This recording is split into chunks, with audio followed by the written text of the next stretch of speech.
കുറുക്കന്റെ കൗശലം. കാട്ടിൽ ഭക്ഷണം തേടി നടക്കുകയായിരുന്ന കുറുക്കൻ ഒരു തടിച്ച കൊഴുത്ത മാനിനെ കണ്ടു. വിശന്നിരുന്ന കുറുക്കന്റെ നാവിൽ വെള്ളമൂറി. പക്ഷെ എന്തു ചെയ്യും? അവന് ആ മാനിനെ ഒറ്റയ്ക്ക് ഓടിച്ചിട്ട് പിടിക്കാനുള്ള ശേഷി ഉണ്ടായിരുന്നില്ല.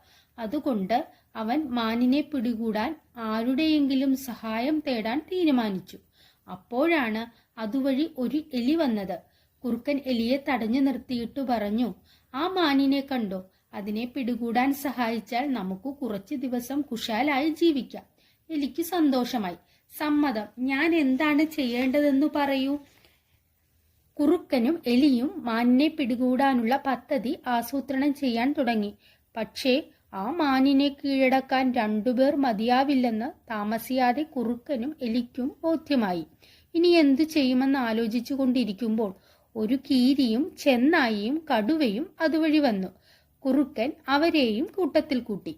കുറുക്കൻ മാനിനെ പിടികൂടാനുള്ള പദ്ധതി ആസൂത്രണം ചെയ്തു. അതുപ്രകാരം എലി പതുങ്ങിച്ചെന്ന മാനിന്റെ കാലിൽ കടിച്ചു മുറിവുണ്ടാക്കി. അതോടുകൂടി മാനിന് വേദന കൊണ്ട് നടക്കാൻ ബുദ്ധിമുട്ടായി. മാൻ മുടന്തി നീങ്ങിയപ്പോൾ കുറുക്കനും കീരിയും ചെന്നായിയും അതിനെ തടഞ്ഞു. ഈ സമയം കടുവ മാനിന്റെ പുറത്തു ചാടി വീണ് അതിനെ കടിച്ചു കൊന്നു. എല്ലാവർക്കും സന്തോഷമായി. അവർ ചത്ത മാനിന്റെ ചുറ്റും കൊതിയോടെ നിന്നു. അപ്പോൾ കുറുക്കൻ പറഞ്ഞു, "സുഹൃത്തുക്കളെ, ഇന്ന് വളരെ വിശേഷപ്പെട്ട കാർത്തിക പൂർണിമ ദിവസമാണ്. ഇന്ന് കുളിക്കാതെ ഭക്ഷണം കഴിക്കുന്നത് നല്ലതല്ല. അതുകൊണ്ട് നിങ്ങൾ പോയി കുളിച്ചിട്ട് വരൂ. ഈ മാനിനെ ഞാൻ സൂക്ഷിച്ചുകൊള്ളാം." എല്ലാവരും കുറുക്കന്റെ വാക്ക് വിശ്വസിച്ചു. അവർ പുഴയിൽ കുളിക്കാൻ പോയി.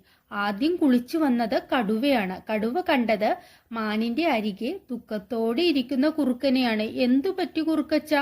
മുഖം വാടിയിരിക്കുന്നുവല്ലോ?" കടുവ ചോദിച്ചു.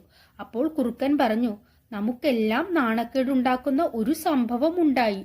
ആ എലി പറയുകയാണ്, അവൻ മാനിന്റെ കാലിൽ കടിച്ചില്ലായിരുന്നുവെങ്കിൽ നമുക്ക് മാനിനെ പിടിക്കാനേ കഴിയുമായിരുന്നില്ലെന്ന്. സത്യത്തിൽ അവനാണ് മാനിനെ പിടിച്ചതെന്ന് പറഞ്ഞ് ഞെളിഞ്ഞിരിക്കുകയാണ്. ഛേ, അത് വലിയ മോശമായി പോയല്ലോ. ഒരു പീക്കിരി എലിയുടെ സഹായത്തോടെ പിടിച്ച ഒരിരയെ തിന്നുന്നത് നാണക്കേടു തന്നെയാണ്.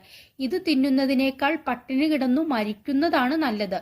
അരിശത്തോടെ പിറുപിറുത്തുകൊണ്ട് കടുവ സ്ഥലം വിട്ടു. കുറച്ചു കഴിഞ്ഞപ്പോൾ എലി വന്നു. അപ്പോഴും കുറുക്കൻ ചത്ത മാനിന്റെ അരികെ ദുഃഖഭാവത്തിൽ ഇരിക്കുകയായിരുന്നു.